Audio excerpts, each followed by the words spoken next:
ఏ జిల్లా కలెక్టర్ని, ఏ ఐఏఎస్ ఆఫీసర్ని, ఏ ఐపీఎస్ ఆఫీసర్ని, ఏ జిల్లా ఎస్పీని పని చేయనివ్వకుండా ఆంక్షలు విధిస్తారు. మొట్టమొదటి కలెక్టర్ కాన్ఫరెన్స్ ఏం చెప్పారు చంద్రబాబు నాయుడు గారు? మీరు ప్రజలను కూడా, ఆంధ్ర రాష్ట్ర ప్రజలను కూడా ఒకసారి గుర్తెచ్చుకోమని చెప్తున్నాను.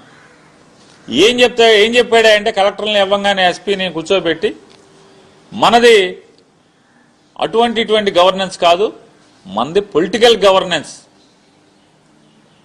మా కార్యకర్తలందరూ కూడా వస్తారు, వాళ్ళకి మర్యాద ఇవ్వండి, మా ఎమ్మెల్యేలతో మీరు మాకు కంప్లైంట్లు రాకుండా చూసుకోండి. ఎవరిని ఎస్పీలని కలెక్టర్ని నారా చంద్రబాబు నాయుడు గారు ముఖ్యమంత్రిగా అవ్వగానే మొదటి కలెక్టర్ కాన్ఫరెన్స్లో, ఎస్పీ కాన్ఫరెన్స్లో చెప్పింది. ఇవాళ ఏం చెప్తున్నాడు?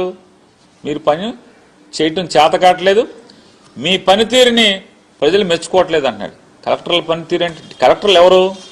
ఉద్యోగస్తులు ఎవరు? ప్రభుత్వానికి కేవలం డెలివరీ మెకానిజం మాత్రమే. ఆలోచన చేసేది ప్రభుత్వాన్ని, అంటే కలెక్టర్లకి ఎస్పీలకి దిశానిర్దేశం చేసేది ఎవరు? రాష్ట్ర ముఖ్యమంత్రి, మంత్రి మండలి. అంటే కలెక్టర్లు సరిగ్గా పనిచేయట్లేదంటే దాని అర్థం ఏంటి? ఎస్పీలు సరిగ్గా పనిచేయట్లేదంటే దాని అర్థం ఏంటి? నారా చంద్రబాబు నాయుడు గారు, మీరు మీ మంత్రి మండలి పనితీరు బాగోలేదని కదా తప్పు మీ దగ్గర పెట్టుకుని దోషులను ఎవరిని చేస్తున్నారు? ఐఏఎస్ ఆఫీసర్ని, ఐపీఎస్ ఆఫీసర్ని దోషులను చేసేటువంటి ప్రయత్నం. అంటే ప్రజల దగ్గరేమో మీరు పత్తిత్తా, మీ మంత్రులు పత్తిత్తులా, మీ ఎమ్మెల్యేలు పత్తిత్తులా, పతివత కబుర్లు చెప్తూ ఇవాళ మీరు కలెక్టర్లని ప్రజలకేమో వీళ్ళు పనిచేయట్లేదు. దాని అర్థం ఏంటి?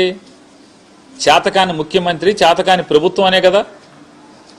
ఏ చంద్రబాబు నాయుడు గారు, చేతకాని ముఖ్యమంత్రి, చేతకాని ప్రభుత్వం, మంత్రిమండలని కాదా ఇది? దీని అర్థం కలెక్టర్ల పనితీరు, ఎస్పీల పనితీరు ప్రజలకు నచ్చట్లేదంటే ఏంటి?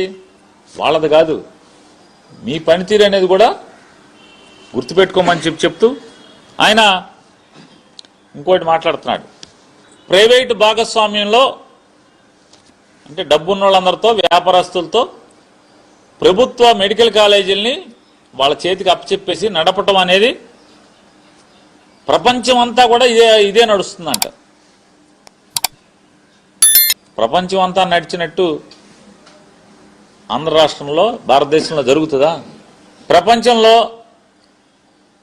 ఏ పాలకుడైనా, ఏ అంటే అక్కడ ముఖ్యమంత్రి కానీ లేదా ప్రధానమంత్రి కానీ అతని మీద, అంటే అతను పాపాలు చేసి దోషిగా సాక్ష్యాధారాలను కూడా ఉండగా జైల్లోకి వెళ్ళి బెయిల్ మీద బయటకు వచ్చి, అంటే ఆరోగ్యం బాగాలేదని హెల్త్ కండిషన్స్ బెయిల్ మీద బయటకు వచ్చి మళ్ళీ ముఖ్యమంత్రిగా కేసులన్నీ మూయించుకున్నాడు ఎవడన్నా ఉన్నాడా?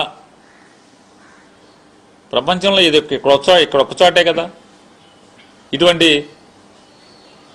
ముఖ్యమంత్రి, భారతదేశంలో మొదటి ముఖ్యమంత్రి కూడా మీరే కదా. మీ మీద ఉన్న కేసుల్ని మీరే ముఖ్యమంత్రిగా ఉండి, మీరు ముద్దాయిగా ఉండి, మీరు ముఖ్యమంత్రిగా ఉండి మీ కేసులన్నీ కూడా అధికారులను బెదిరించి క్లోజ్ చేసుకున్నటువంటి ముఖ్యమంత్రి ఎవడున్నారంటే భారతదేశంలో ఇంతవరకు చరిత్రలో, స్వాతంత్రం వచ్చిన 70-80 ఏళ్లలో, 8 దశాబ్దాలలో మీరే కదా. ఇంకోటి ఎవడన్నా ఉన్నాడా ముఖ్యమంత్రి?